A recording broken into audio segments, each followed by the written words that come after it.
The next talk, I invite Dr. Rohit Saxena to deliver his lecture on recent concepts in childhood myopia. The stage is all yours, sir.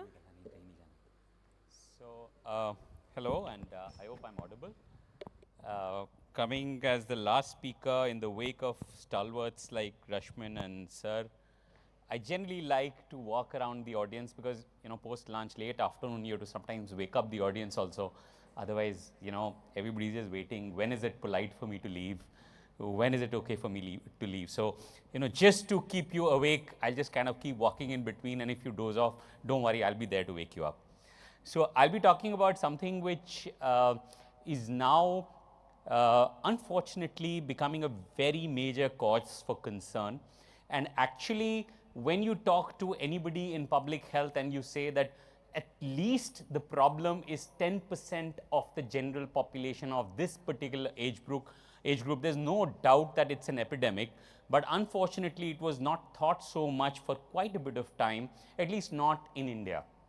So, the question is, why are we discussing it today? And in fact, why have we talking about this for quite some time? So, the importance is that according to one estimation, 50% of the world's population is going to be myopic by 2050.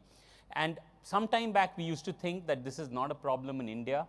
And unfortunately, we are seeing that while currently it is not reaching those epidemic proportions that we can see in East Asia, particularly the eastern part with China, coastal China, Taiwan, Hong Kong, Japan, Singapore, we are still pretty much on way to get there with that problem. So, we have seen in a meta-analysis of almost 40 years of any published literature from India, we've seen that the rate is progressively and rapidly increasing, and the misconception that this is not really a problem for rural India, we are realizing that in fact the rural India problem is rising at a much faster rate than the urban, probably because of a low base to start off with. So, we had 2 or 3% myopia in children in rural areas. Now it's rising up to almost 6%. So, it's kind of doubling in the last decade. So, it's becoming a major problem, including India, and a whole lot of, and this was, some time back, I used to, as strabismus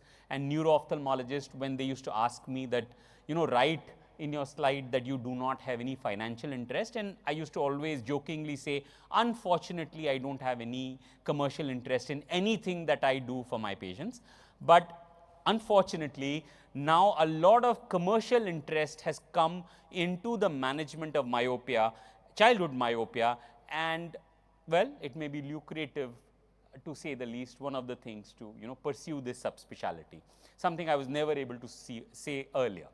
So, when should we intervene? What is our concern, and when should we consider or make it important that I need to do something about a child who comes to me with myopia? The decision is based on risk factors. Among the risk factors are baseline refractive error, how much myopia the child has, what is the age of onset. So, we know that younger children, more rapid, more worse, and more difficult to manage. Age of onset, I mentioned. Parental refractive error, that's something we cannot change, but it's a very, very major risk factor. So, parents who are myopic, if both parents are myopic, it's 3 times more likely that the child is going to be progressive myope and is going to have serious problems in the long term unless we do something about it. The visual environment. Over the last 40 years, myopic prevalence in the East Asian area has increased from 20%, give or take a bit, and I'm talking about these China, Taiwan, that area, to almost 80 to 90%. So, 80 to 90% of children between 5 to 15 years sitting in a class would be wearing glasses. So, we know that the genetic profile has obviously not changed. Genes don't change within a few decades. The environment has changed. So, it's become more constrictive, more indoors, and that's what is the visual environmental consideration. So, each child has a different visual environment, and we need to look at that and understand and decide how to intervene. And finally, my intervention bottom line is based on evidence of progression. Once I have proved that the child is progressing, I intervene. Treatment of myopia is giving refractive correction. Treatment of progressive myopia is what we are going to start discussing.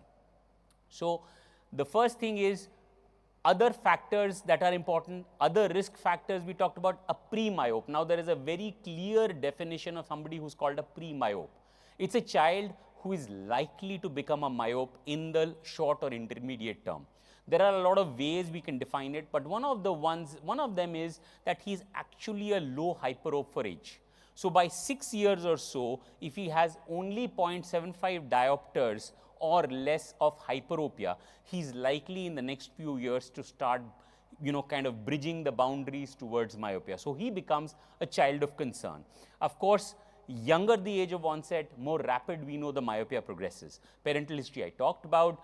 Female gender is somewhat at a higher risk for developing and progressing myopia, maybe lifestyle related, difficult to pinpoint at the moment. And ethnicity, there is a huge variation in the percentage of prevalence of myopia, hugely common in East Asia and now shifting towards the Indian subcontinent and the Caucasian population, and last probably in Africa. So again, probably again lifestyle, but this is the ethnicity differences that are there.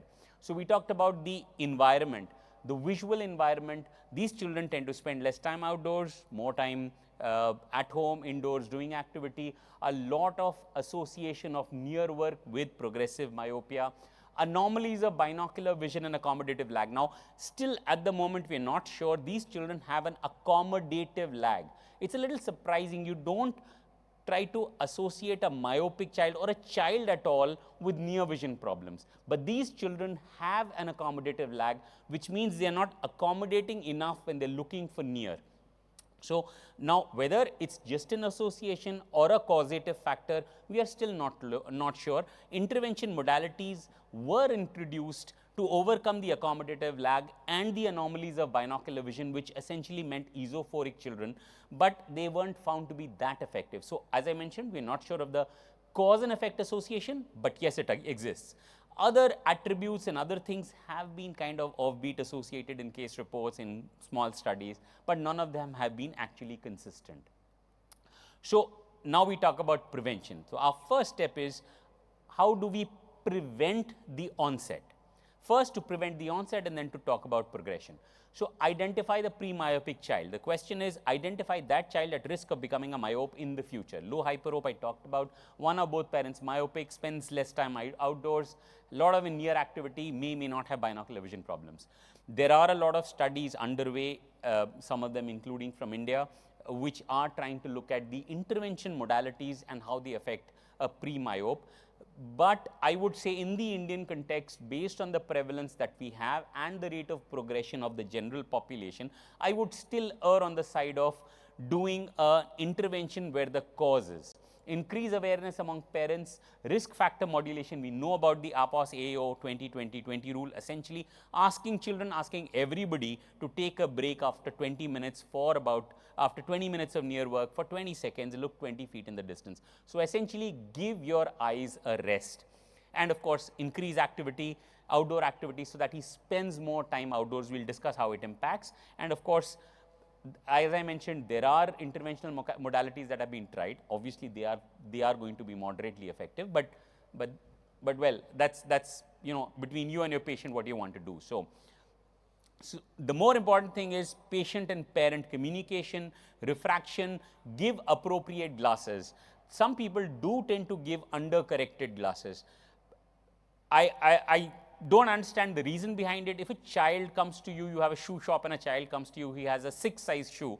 You're not going to tell the parents that, a child of 3-year-old does not require a 6 size shoe. He requires a 3 size shoe, and we give him a 3 size shoe and try to put him and make him wear a 3 size shoe. No, you're going to give him the shoe that he wants. Similarly, give him the glasses he needs. The delay you give, the more time you wait, his visual development is poorer. When you prescribe single vision glasses, your aim is vision, first and foremost. So his vision should develop the first. So there is no role of undercorrection. Do never undercorrect. And of course, if he comes to you first time and has been wearing glasses, you can check the previous glasses to confirm progression and may think of intervention, or else you may follow up, is something which I would do. The other interventions is axial length measurement. It is now becoming mandatory if you are treating a child with progressive myopia and you want to intervene, you must do axial length measurements. It's important because finally the aim of intervening in progressive myope is to prevent axial elongation. Refractive error change is a corollary of the axial elongation, but it is affected by other factors also, as we know, including anterior segment. So it's important for us to follow up with the same axial length method again and again. Assess binocular vision problems, if at all, try and manage them. Ocular health important if you're looking at contact lenses as a potential intervention, pupillometry if you're looking at atropine as a potential intervention, and of course fundus as a baseline because probably they're going to be moderate myopes or something and you want to know. Your treatment is based on risk factors, conditions, most importantly the economic status. At the moment there is nothing in the various interventions I tell you where one thing weighs over the other, so you can try whatever you want to start with. More importantly, as I mentioned, it's the financial condition and the compliance of the parents and the children. The first one I'm going to discuss about is optical interventions, spectacles. So single vision glasses are not the intervention for progressive myopia, they're only the intervention for myopia. There are a whole lot of spectacles, we'll just discuss how they work, and contact lenses of various kinds. As I mentioned, no evidence undercorrecting, optimally correcting has any impact on progression. So this was the idea behind, this was the concept behind the accommodative lag that we see and a possible reason why it was causing myopia. So we know that when the child was looking for near, he was not accommodating enough. The image was forming behind the retina, a kind of hyperopic image which was causing the eye to elongate. So this was the concept behind this. Unfortunately, it did not bear fruit, and so these glasses are not really recommended unless you have a clear-cut case of a strong esophoric child where you may consider these things, or a clear-cut child with accommodative lag. So this was the concept on which things were based now. This was an uncorrected myope. I can't seem to, yeah, this is an uncorrected myope where the image is falling ahead of the retina. This is a corrected myope. Now traditional glasses are going to create the image which is going to fall behind the retina, again a hyperopic defocus, which was thought to be or is thought to be responsible for progressive axial elongation and therefore the cause of progressive myopia in these children. And the new glasses that have been planned are to overcome this problem. So how do they do it? They have a plus add in this mid periphery. So they have a central clear single vision zone where the child is able to see good for near or for distance I'm sorry, for wherever, whatever his refractive error is.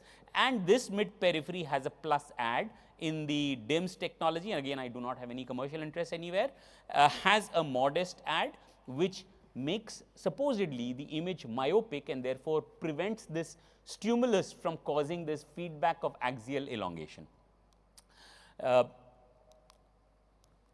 Yeah, so that was one form. The concept behind the others is also the same. So this is Holt by Stellist. They talk about a volume of defocus. So they talk about a difference in the ray, in the amount of add they are giving as they go into periphery, because they say that the eye is not kind of round, so it's kind of prolate. So in periphery you want more add. So that's what the concept is based on. The Zeiss uses annular rings as compared to small lens sets that was seen in the Stellist and the Hoya technology. These are rings, but again work by the same way. So this is the basic principle of these glasses. There is another new concept that is coming up, which we are still to see whether how true it is or how much impact it has on the progression, is the dot technology, which is basically saying that it's more to do with the high contrast that is falling on the retina. So according to that concept, there are zones or adjacent cones have hugely different contrast. You have black and white text. So hugely different contrast is the stimulus for myopia progression, and it works by creating glasses, as you can see, that tend to reduce this contrast. So this is the normal contrast and this is the reduced contrast between cones, and this is the concept behind this dot technology, which, as I mentioned, is a relatively new concept on the block, and we are still awaiting results to confirm whether it is true or not. The other ones, in fact, unfortunately in India, the soft multifocal contact lenses are not so popular. They were in fact the first FDA intervention approved for childhood myopia. As I mentioned, it's not so popular possibly because our children are not so compliant, or we as ophthalmologists are not so comfortable giving contact lenses to young children. Similarly, orthokeratology, another concept, it's been around for very long as a treatment for refractive error. So you wear these lenses overnight, and the next morning, lo behold, you don't need to wear your glasses, and you're okay till about 6 to 8 hours by the time you're back home, and you can put on your regular glasses. So you don't need refractive correction in the daytime. So this is how orthokeratology, so it's kind of reshaping the cornea. Over time, these studies also showed that not only is it useful as a treatment for refractive error, it is also useful to prevent progression of myopia, and now it has been recommended, although not FDA approved, as an intervention to control progressive myopia. Again, contact lenses, overnight wear, risk of keratitis, risk of infections, injuries in small children, it's not caught up so much, although it has, of course, in a small age group which are conscious, which want refractive correction in the growing years, young teens, progressive myopia, they may be a good option, and they are slowly picking up. So we need to see how good they do. Modest effect as compared to the others, but this is the option. I'll come to the most important that we have talked about, but this is something I think you know now, the amount of atropine that is being marketed and used. I think it is now going to overtake even artificial tears soon. So atropine is the most accepted intervention. You have others which are still in the realm of evaluation. So perinzepine, 7-methylxanthine in small studies have shown to be effective, although we still are awaiting larger results. And of course, I'll come to lifestyle modification. Atropine low dose 0.01 approved in the country for quite some time now. We have a lot of studies from India now showing its effectivity. It's useful and accepted as intervention in East Asia. It's still to get FDA approved. There were 2 studies from the US in the same journal, highly rated, which gave absolutely contrasting results. So we don't know its effect in Caucasians, but in the Indian population and in the East Asian, it is found to be fairly effective. Another study, LAMP, has actually talked about 0.05 being the more optimal concentration, but we know atropine works. You need to find out what is the best concentration for each race probably, and it's going to get more and more as time goes by. So we'll learn more, we'll get the optimal concentration for each race, and probably we're going to be, is going to get more understanding how it works. But still, till date, we don't know how it works. We just know that it probably works fairly okay, and that's the reason why it's becoming such a popular drug. I'll just leave you last, the most important intervention in the last, because I want you to carry this in your minds. Lifestyle intervention is the most important thing. There is clear evidence that 2 hours of daytime outdoor activity has been shown to reduce the rate of myopia progression. Definitely, we need to reduce the near work, or at least the screen time, to at least acceptable limits. We talked about breaks and modifying the visual environment. I need to decide when to treat. You need to confirm progression. Very small child may just be part of the emetropization process, or a preterm or some syndromic child. You need to be very careful before you start. Confirm progression, confirm that it's a childhood myopia. Usually childhood myopes will start myopia by 5 to 6 years of age. Younger child, be careful before you start labeling them as progressive myopes. Do a careful follow-up, at least spherical equivalent and axial length 6 months and 1 year, to confirm your progression. You stop therapy, so we still don't know when to stop therapy, frankly. You switch when it doesn't work or it moderately works. So if it moderately works, you can probably add. If it doesn't show any significant impact, you probably switch to another modality. We know that combination of optical and pharmacological works, and you stop, so we don't know when to stop. Generally 2 to 3 years, we start thinking of tapering or stopping treatment, or we know that when it's stabilized and the patient is not increasing in axial length or refractive error, we may consider doing that. These are whole lot of interventional modalities and their results in certain studies. But you need to try them out. I've given you all because, as I mentioned, there is no clear evidence that one will score over the other in any possible. We talk about peripheral hyperopia and you think of spectacles, but there is no evidence that a child has to be peripheral hyperopic for you to be effective glasses. Glasses are working in all children. Some of them do not even appear to have peripheral hyperopia. So we know that all of these work. How they work or what they are doing in different children, we still don't know. We know outdoor activity works, multifocal spectacles to a certain extent do work, atropine works, soft contact lenses and ortho-K also work. However, the most important thing is the first one: increase awareness and outdoor activity, change the lifestyle. It's the most important thing. Even before you start any other intervention, it is key that you talk about lifestyle modifications before you do anything. So this is a slogan from Singapore, which is really, struggling with keeping myopia, childhood myopia at bay. So keep myopia away, go outdoors and play. Thank you.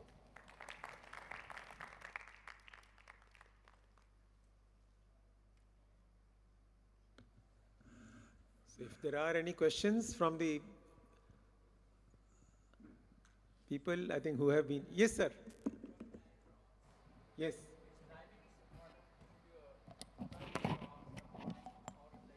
So we prefer to put it in the night time, Dr. Rohit might tell you, because the effect of the dilatation, although 0.01 doesn't have much of dilatation in children, but if you put the drop, you will have a dilatation. So sometimes we have come across parents trying to put the drop in order to test how the child will feel, and they come back and think that they have a dilatation and accommodation lag. So it's better to put in the night time before sleep. Easy to remember also, children going to school in the morning. There have been some reports which have talked about probably better efficacy in the morning, but they are not consistent and there is no clear evidence that any time scores over the other. So that is why we still prefer, because we feel compliance is going to be better at night. Another thing that we find is that the incidence of any trivial side effects are much less. Not many of the patients come and complain of defective vision or dilatation or glare or something. It doesn't happen. So I don't think that whether you put it in the morning or in the evening will make much of a difference. We haven't seen any significant difficulty in near work or in significant pupillary. There is a mild pupillary dilatation, but usually it's not associated with any significant glare or near vision problem. So at the moment, with 0.01, we know that the side effects are insignificant and no child actually stops therapy.